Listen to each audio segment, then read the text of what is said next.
One of my favorite customers, who I have waited on for almost a decade, came in and asked me to create flowers for his same-sex wedding. I could not do that because my faith teaches me that marriage is between a man and a woman. And he said he understood, and we talked for a while, and we hugged each other, and Rob left. I was in 5th grade and I was passing out invitations to a Christmas party at my church. There was going to be a little message at the Christmas service, just a short little message about God, and I just wanted my friends to be able to come and hear that. And my principal said no because they were at a church. A university accused me of discriminating against a homosexual client based on a referral that I had given upon my instructor's recommendation. We were putting out roadside signs to direct people to our church, and all of a sudden we got a citation. Throughout the journey, the predominant feeling was loneliness. Aside from Alliance Defending Freedom, my husband, and church family, there wasn't a whole lot of support out there. I had also just lost my mom, who was my cheerleader. I couldn't believe people were so hateful. Our staff, for 2 weeks solid, answered 5 lines of constant phone calls and threats. All the news people were calling and posting stories, and not all the information would always be 100% true.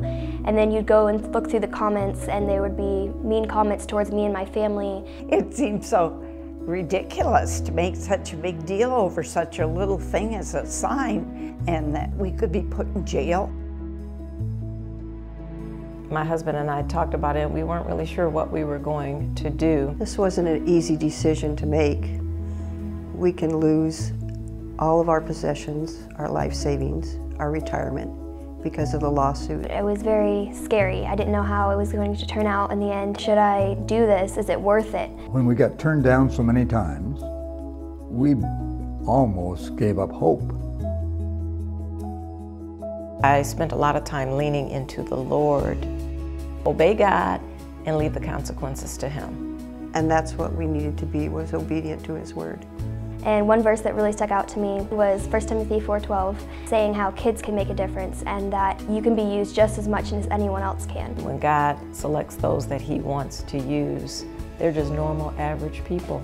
This wasn't our plan for this church, and to end our careers on this note, but you just don't know what God's going to do with you. And it's like so many times serving the Lord, He's doing far more than you ever have an idea. Far more. I went to Gilbert's website to try to see what the current restrictions of church signs were, and I couldn't find it. Who knew that the Supreme Court would take a case like ours with a dinky little church?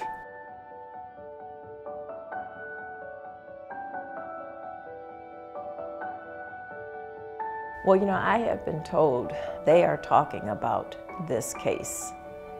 It's a case that they use to discuss ethical dilemmas. It has given an opportunity for both sides to dialogue.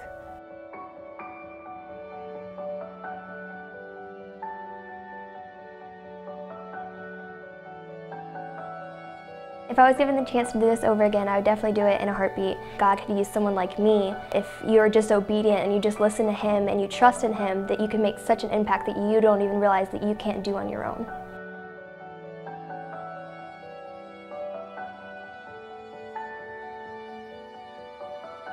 We've seen people with tears in their eyes saying, you know, I wished I had your courage.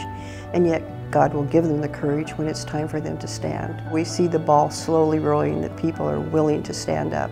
And that's what we want to accomplish, because if we don't stand, soon there'll be nothing to stand for.